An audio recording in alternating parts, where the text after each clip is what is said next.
आप वीओए पाकिस्तान देख रहे हैं।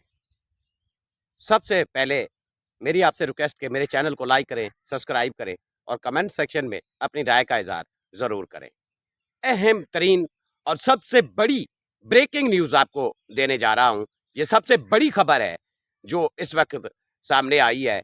ये बहुत बड़ी डेवलपमेंट है जो रात 4:30 बजे तकरीबन ये मामला, ये वाकया और ये यानी खबर अब मिली है कि इसराइल ने ईरान पर हमला कर दिया है। जंग शुरू हो गई है। ईरान पर इसराइल ने हमला कर दिया है। ईरान और इसराइल के दरमियान जंग शुरू हो गई है। ये बहुत बड़ी ब्रेकिंग न्यूज़ आपको दे रहा हूँ कि तकरीबन जो कल डेवलपमेंट हो रही थी कि अमेरिका ने अपने जो फौजी यानी आर्मी के लोग हैं उनको मिडल ईस्ट से ख़ासकर कुवैत से, इराक से, बहरीन से और मिडल ईस्ट के मुख्तलिफ जगहों से वापस अमेरिका में बुला लिया था। यानी उनके वापस अमेरिका पहुंचने की एडवाइजरी जारी की थी। तो ये खदशा ज़ाहिर किया जा रहा था कि मिडल ईस्ट में कुछ बड़ा होने वाला है। तो रात 4:30 बजे इसराइल ने ईरान पर हमला कर दिया है। इसराइल ने ईरान के एटमी प्रोग्राम पर हमला करके इसराइल ने ईरान के आर्मी चीफ को जो है हलाक कर दिया है। ये बहुत बड़ी ब्रेकिंग न्यूज़ है। ईरान के आर्मी चीफ इस हमले में यानी हलाक हो गए हैं। और ये जो हमला है ये एग्जैक्ट ईरान के एटमी जो प्लांट है जहाँ एटमी यानी न्यूक्लियर वेपन है वहाँ पर किया गया है। तो इसमें इस हमले में सेंसेस जो थे ईरान के वो भी मारे गए हैं। तो ये बहुत बड़ी ब्रेकिंग न्यूज़ है कि बड़े पैमाने पर वहाँ से खबरें आ रही हैं कि लोग मारे गए हैं, बच्चे मारे गए हैं। और इस हमले में याद रखें कि इसराइल जो है वो जो लीडरान है खासकर उनको निशाना बनाने की कोशिश करता है। तो उसने जो खबरें वहाँ से मिल रही हैं कि उसने आयतुल्लाह खामनेई ईरानी सुप्रीम लीडर को भी टारगेट पर लिया था। लेकिन जो उनके पास इंफॉर्मेशन थी, जो मुखबिर ईरान में बैठे हैं उन्होंने जो उनको इंफॉर्मेशन दी थी, शायद वो उनसे थोड़ी सी मिस्टेक हुई कि वो आयतुल्लाह खामनेई पर अटैक तो उन्होंने किया लेकिन वो इस हमले में महफूज रहे, वो इस हमले में बच गए। तो उसके बाद जो न्यूक्लियर सिस्टम था ईरान का, उस पर जो यानी मुखबरों ने जो इंफॉर्मेशन दी मोसाद को, तो वो करेक्ट निशाने पर कई धमाके लगे तेहरान में सुनाए गए। और वहाँ से जो खबरें मिल रही हैं कि बड़ी तादाद में लोग जो है मारे गए हैं और बहुत बड़ा नुकसान हुआ है। याद रखें ये सबसे बड़ी और ख़तरनाक जंग है जिसका यानी आगाज़ हो चुका है। इसराइल ने ईरान पर हमला करके कर दिया है। अब जो सूरत हाल है मिडल ईस्ट के इलाकों में या जो एयर बेसेस है जो यानी फ़िज़ाई हदूद है अक्सर बेशतर कंट्रीज़ की वो बंद होती हुई जा रही हैं। और इसराइल की जो है बेसिस और ये फ़िज़ाई हदूद उसको भी बंद कर दिया गया है क्योंकि अब ईरान अटैक करेगा। ईरान ने वैसे बिल्कुल वार्न किया हुआ था।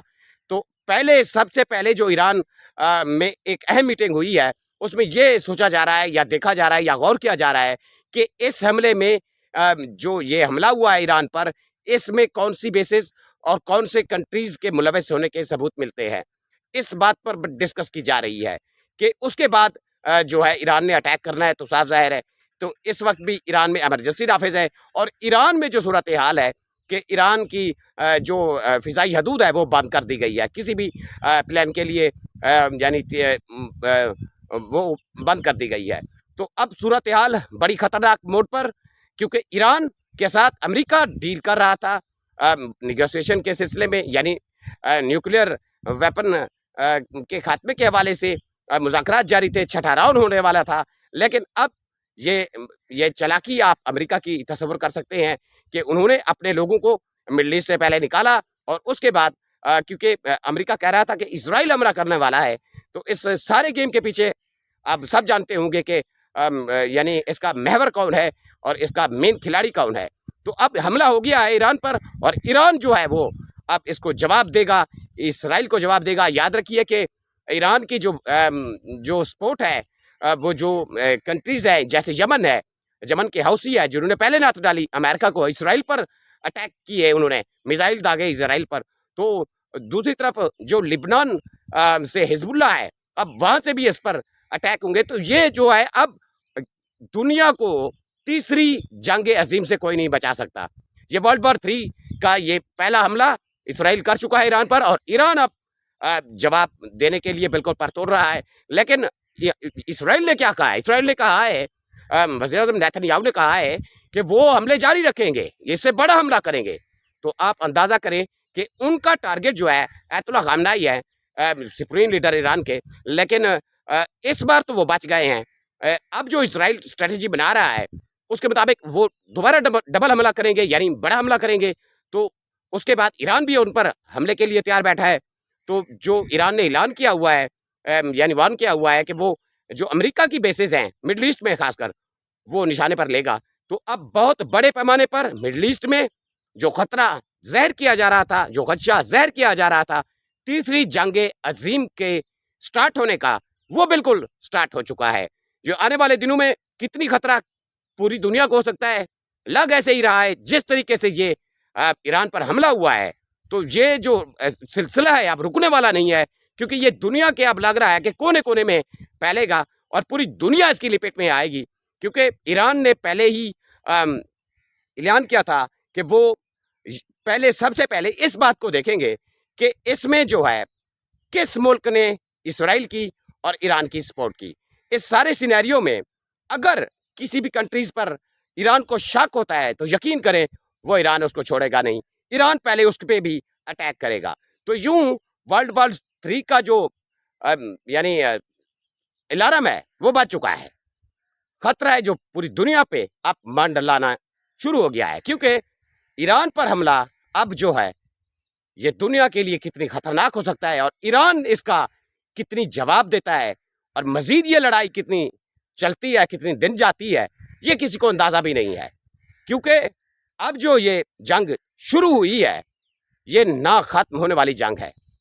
तो आगे इसमें और कितनी कंट्रीज यानी इसकी लपेट में आएंगे। ये जो इसराइल ने हमला किया है इसमें आपको बताता चलूं कि ईरान का जो डिफेंस सिस्टम था वो मुकम्मल फेल हो गया। पहले तो ईरान ने यानी उस सिस्टम से जो है हमला नाकाम बनाया था, लेकिन इस बार वो फेल हुआ। और जो मुखबिर बैठे हैं ईरान में, तो जिन्होंने पहले कासिम सुलेमानी यानी मुखबिरी की थी, आपको पता होगा, और उसके बाद इस्माइल हानिया और सदर इब्राहिम राइसी जिस तरीके से हलाक हुए, तो उनकी जो करेक्ट या एग्जैक्ट इंफॉर्मेशन है वो नेतन्याहू की टेबल पर पड़ी है कि अब अगला टारगेट इसराइल किस जगह पर करेगा।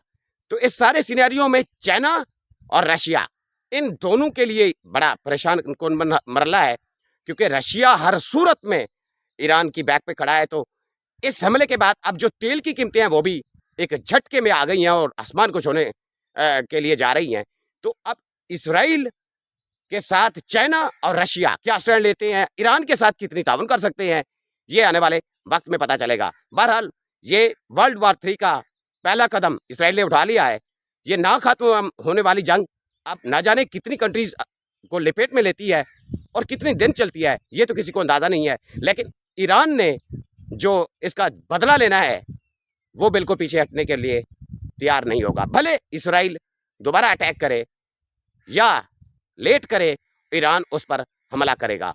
ईरान इसराइल के साथ साथ अमेरिका की बेसिस को भी टारगेट करेगा और अमेरिका को भी यानी निशाने पर लेगा।